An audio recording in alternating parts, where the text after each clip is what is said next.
महाराष्ट्र लोकांचे मत, लोकांचा विश्वास, आमची बातमी।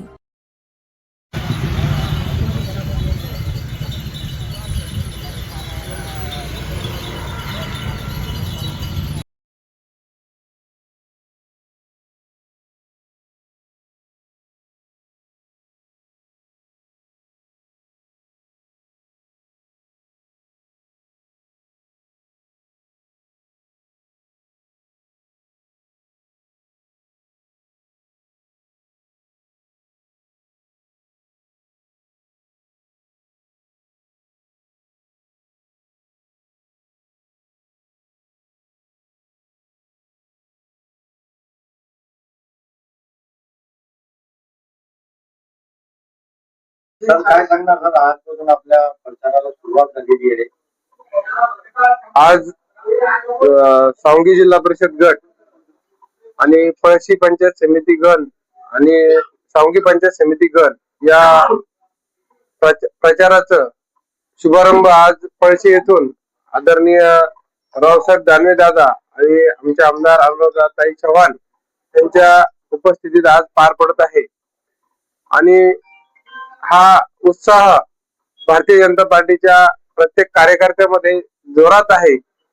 त्या अनुषंगाने आम्ही आता ही तयारी करून आता आम्ही कार्यालयाच्या उद्घाटनाकडे रवाना होतो। तर आपलं कोणत्या विकास कामांना घेऊन आपण जनतेसमोर आले?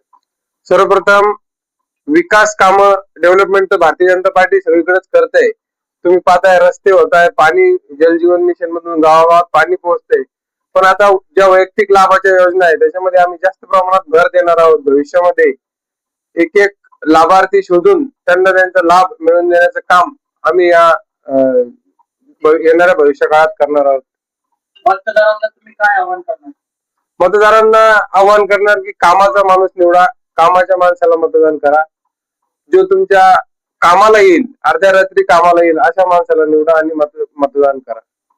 तर पाहायला मिळत आहे छत्रपती संभाजीनगर मध्ये तिकडे भाजपाने जी येते फार मोठी बाजी मारली, याबद्दल काय सांगणार?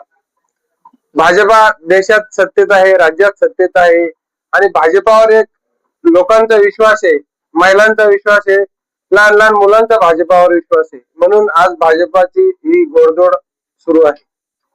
आपल्या परिसरात जसं पाहायला मिळतं आपल्या मतदारसंघाचे रस्त्यांच्या वगैरे समस्या भरपूर आहेत लोकांच्या, याबद्दल आपण काय? समस्या नाहीये लोकांच्या, पण जे भारतीय जनता पार्टीने जिथे जिथे काम केलं मोठे मोठे कामं झाले, पण आता छोटे छोटे कामं शेतकऱ्याच्या बांधावरचे रस्ते, गावागावातले छोटे छोटे रस्ते जे जिल्हा परिषदच्या अंतर्गत गेल्या इतके दिवसापासून आपल्याला माहिती की जिल्हा परिषद निवडणुका नाही झाल्या, तिथे सदस्य नाही तर प्रशासक राज होतं। आता ज्या वेळेला आपल्याला संधी भेटेल त्यावेळेला आपण जिथे जिथे लोकांना गरज पडेल तिथे उभा राहून ते विकास कामं करण्याचा प्रयत्न करू। आपलं संपूर्ण नाव सांगावं, आपल्यासोबत कोण कोण आहे?